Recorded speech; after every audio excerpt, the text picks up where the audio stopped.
Assalamualaikum, salam sejahtera. Ini perkongsian dari saya lah. Ah, Guna aplikasi Notebook LM. Notebook LM ni aplikasi AI yang salah satu fungsi dia yang saya suka secara personal, saya suka buat infografik, dan antara infografik yang bikin menarik ialah anulah buat carta organisasi. So untuk mula tu pastikan sudah install lah Notebook LM. Ah Lepas tu kamu ada senarai AJK. Ini AJK ICT. Okey. Kasih susun dia bagus-bagus. Okey, biar jelas AJK tahun 654. Ada jawatan dia, nama penuh dia. Okey, dan dalam kurungan kelas. Lepas tu, benda ni perlu copy paste. Copy dan paste. Paste di mana? Paste di Notebook LM lah. Kalau saya biasa guna Microsoft Edge ni. Saya biasa guna Microsoft Edge desktop view. Sebab dia punya rupa tu mirip dengan bentuk laptop berbanding mobile. Okey. So untuk masuk Notebook LM ni guna je akaun D5. Dia akan guna versi free lah. Free ni kalau kita buat infografik lebih kurang 3 gambar lah sehari. Kalau dibeli, kalau plus kah pro, dia macam 90 lebih lah sebulan. Okey, kalau free ni pun okey jugalah. 3 gambar sehari. So cara mau buat tu mula-mula ada beberapa option lah, ni semua menarik ni. Tapi saya fokus kepada infografik. Okey. So tekan yang pen tu supaya kita boleh perhalusi lagi dia punya prompt. Okey. Lepas tu alamak, sebelum itu silap. Okey, untuk kita mula buat kita kena sumbat dia dengan maklumat lah. Okey, pergi tab source. Lepas tu kita kena tambah dia punya source lah. Okey. So tekan ni add source. And then boleh juga guna file. Tapi pengalaman saya kalau file ni dia kadang-kadang ada ralat bah. Jadi saya kalau macam kita buat carta organisasi, saya akan biasa guna copy text. Boleh jugalah kamu boleh eksperimen sendirilah guna file PDF kah. Kan carta organisasi yang dari file PDF. Tapi ini saya guna copy text. Tekan copy text. Okay, so paste text. Okay, buang mana yang tak perlu tu. Adakah yang tak perlu? Tak lah kali. Cuma mau dikasih jelas lah. So saya letak nokta bertindih. Okay, pastikan semua okey, nama apa semua kan.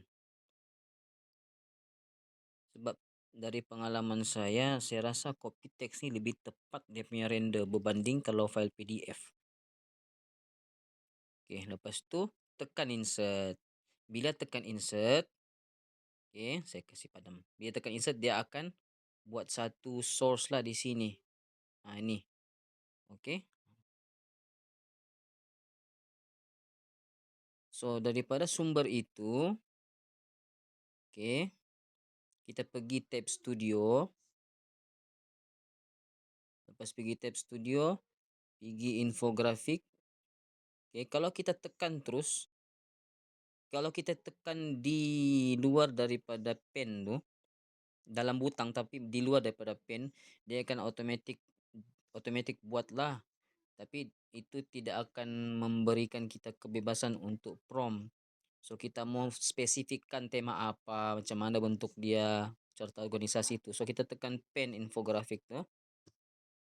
Okay. Lepas tu orientation ni sama ada layout dia landscape yang lebar tu ataupun portrait yang memanjang ataupun square. Segi 4 sama. Lepas tu ini perlu diingatlah choose language. Okay, biasanya kita akan guna bahasa Melayu kan. Kalau kita minat bahasa Inggeris, gunalah bahasa Inggeris.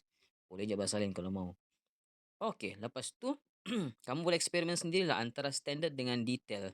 Tapi sepanjang saya guna, saya lebih suka detail lah sebab dia punya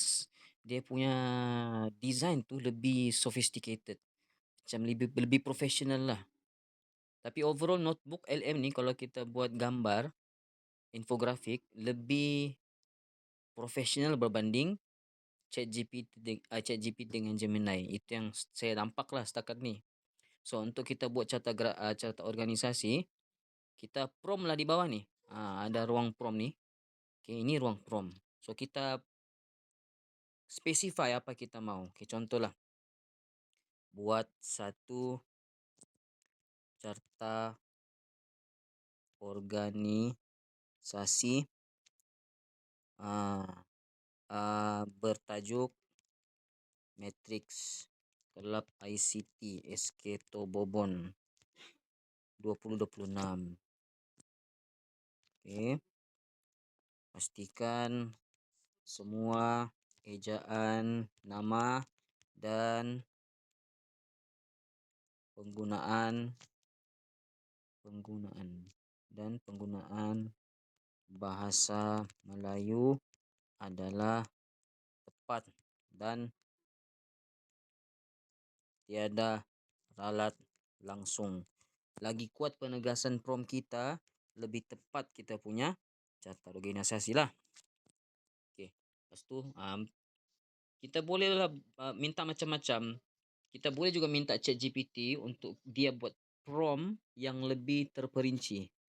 Lebih terperinci itu kalau macam kita ni jenis yang cerewet sangat kan.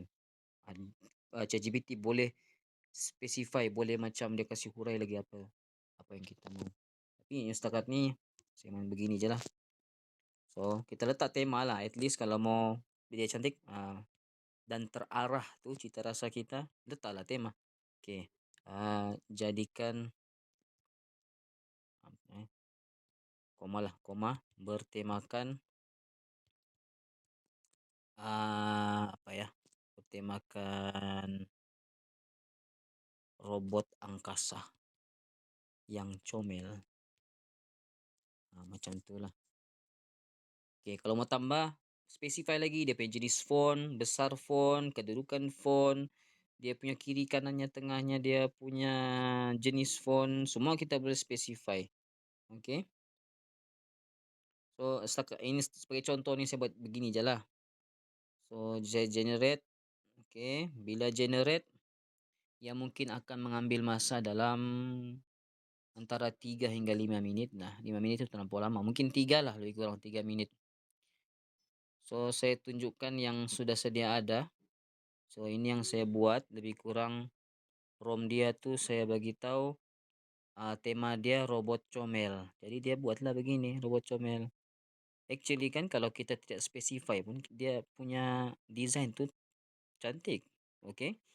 So asalkan kita punya sumber tuh okay, ejaan dia jelas, dia punya penomboran jelas, dia punya sub senarai itu, InsyaAllah dia tidak akan lari ejaan tu lah. Setakat ni macam tiada lari-lari lah. Kecuali saya sendiri yang salah eja tu budak.